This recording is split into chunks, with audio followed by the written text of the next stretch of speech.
Welcome to the Human Meme Podcast. I'm AI David Bowles, and along with our Crackbot AI research team, we present this topic today. A comprehensive guide to understanding tinnitus, causes, management, and psychological impact. Now, tinnitus can be pronounced a couple of ways. There is the medical way and the regular people way. Both are generally acceptable, and you'll hear both versions in today's podcast. Tinnitus is characterized by the perception of noise or ringing in the ears when no external sound is present.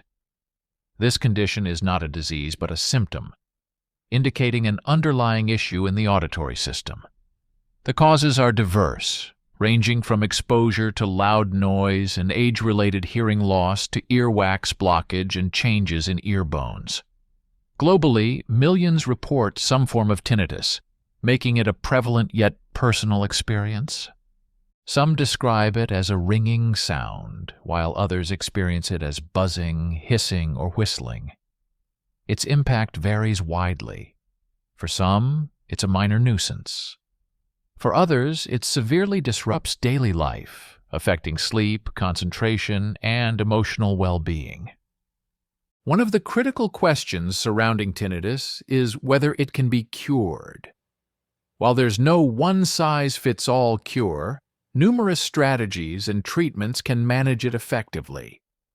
These include sound therapy, using external noise to alter perception or mask tinnitus, and cognitive behavioral therapy, CBT, to modify emotional responses and teach coping mechanisms. Advances in technology have also led to innovative solutions, such as neuromodulation techniques and smartphone apps offering sound therapy and mindfulness exercises. At its core, tinnitus is not a disease but a symptom, indicating something amiss in the auditory system. The causes are manifold and can range from exposure to loud noise, which damages the delicate hair cells in the inner ear, to age-related hearing loss. Other contributing factors include earwax blockage, changes in the ear bones, or conditions such as Meniere's disease. It's crucial to recognize that tinnitus is a common experience, with millions of people worldwide reporting some form of it, transient or persistent. The nature of tinnitus varies widely. For some, it's a ringing sound, while others describe it as a buzzing, hissing, whistling, or even a roaring sound. Its pitch can be high or low, and the volume can fluctuate. For many, tinnitus is a benign annoyance. For others, it can be a source of significant distress, impacting concentration, sleep, and overall quality of life. One of the most common questions about tinnitus is whether it can be cured. The answer is nuanced. While there's no universal cure for tinnitus, there are numerous strategies and treatments that can help manage it effectively. The approach largely depends on the underlying cause. For instance, if tinnitus is due to earwax buildup, removing the wax can alleviate the symptom. Similarly, if it's related to hearing loss, using hearing aids can significantly improve symptoms. In terms of treatment, sound therapy is a widely used method. It involves using external noise to alter a person's perception of tinnitus or to mask it. This could be white noise, low-level background music, or specialized ear-level sound generators. Cognitive behavioral therapy, CBT, is another effective approach, particularly for those whose tinnitus causes distress. CBT helps modify the emotional response to tinnitus and teaches coping mechanisms. In recent times, advancements in technology have led to innovative solutions. For example, neuromodulation techniques, which involve stimulating the brain or auditory pathways, show promise in reducing tinnitus symptoms. Similarly, certain smartphone apps are designed to provide relief through sound therapy and mindfulness techniques. The question of whether tinnitus is dangerous or life-threatening is another area of interest. While tinnitus itself is not life-threatening, it can be a symptom of a more serious underlying condition, such as a brain tumor or aneurysm in very rare cases. However, these instances are the exception rather than the rule. It's important to understand that living with tinnitus requires a multifaceted approach.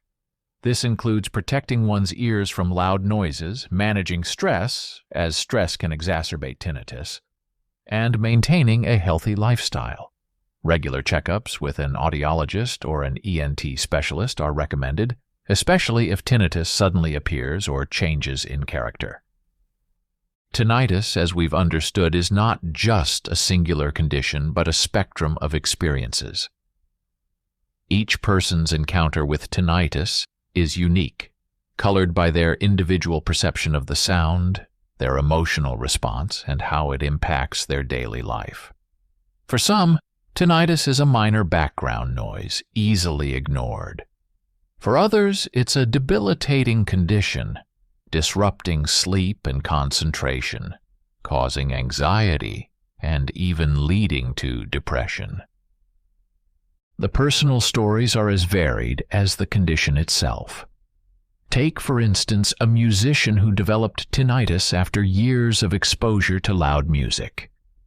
For them, the constant ringing in the ears is not just an annoyance, but a professional hindrance, affecting their ability to discern notes and tones. Contrast this with an office worker who experiences tinnitus as a soft hum, noticeable only in quiet moments and largely unobtrusive to their daily routine. The diversity of these experiences underscores the importance of personalized treatment approaches. No single strategy works for everyone, and effective management often requires a combination of therapies. For instance, sound therapy might be more beneficial for someone whose tinnitus is prominent in quiet environments, while CBT might be better suited for someone whose tinnitus is causing significant emotional distress. The frontiers of tinnitus research are equally fascinating. Scientists are exploring the neural mechanisms behind tinnitus, seeking to understand why the brain perceives these phantom sounds. This research is crucial, as it could pave the way for more targeted treatments in the future. For example, there's ongoing research into the use of transcranial magnetic stimulation, TMS, a non-invasive procedure that uses magnetic fields to stimulate nerve cells in the brain. Early studies suggest it might help reduce tinnitus symptoms in some individuals. Moreover, the link between tinnitus and the brain's health is an area of growing interest. Some studies suggest that tinnitus might be associated with changes in the brain's neural networks, particularly those involved in auditory processing and attention. This has led to investigations into neurofeedback therapy, where individuals learn to modify their brain activity, potentially offering another avenue for managing tinnitus. In the realm of technology, apps and wearable devices are becoming increasingly sophisticated. These tools often combine sound therapy with relaxation techniques, biofeedback, and educational resources, offering a holistic approach to managing tinnitus. The accessibility of these technologies means that more people can find relief in the comfort of their homes. It's also worth noting the role of community and support groups in managing tinnitus. Sharing experiences and coping strategies with others who understand the challenges of living with tinnitus can be immensely beneficial. These communities provide not only practical advice but also emotional support, helping to alleviate the feelings of isolation that can accompany this condition. The psychological impact of tinnitus cannot be overstated. For many, the persistent presence of sound that cannot be escaped or controlled leads to a profound sense of vulnerability. This psychological toll is an essential aspect of tinnitus that often goes unnoticed. Imagine living in a world where the volume of life is constantly accompanied by an uninvited soundtrack, one that can't be turned off or tuned out. This scenario is the everyday reality for many with tinnitus, and it shapes their interactions with the world. The management of tinnitus is as much about managing these psychological effects as it is about addressing the auditory symptoms. Mindfulness and meditation have emerged as powerful tools in this regard.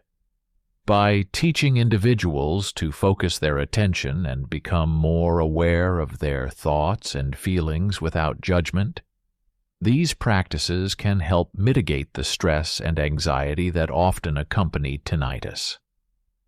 They enable individuals to separate the physical sensation of the noise from the emotional reactions it provokes, creating a space where the sound exists without dominating one's emotional landscape.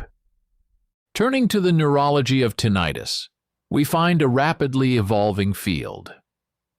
Recent advances in neuroimaging have allowed scientists to study the brain's activity in people with tinnitus, uncovering patterns of altered connectivity and activity in certain neural networks.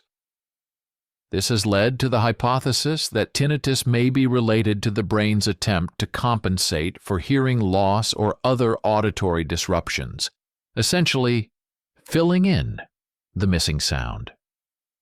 This understanding opens new avenues for potential treatments, such as neural plasticity-based therapies, which aim to retrain the brain to process sounds differently. The philosophical implications of tinnitus are equally profound.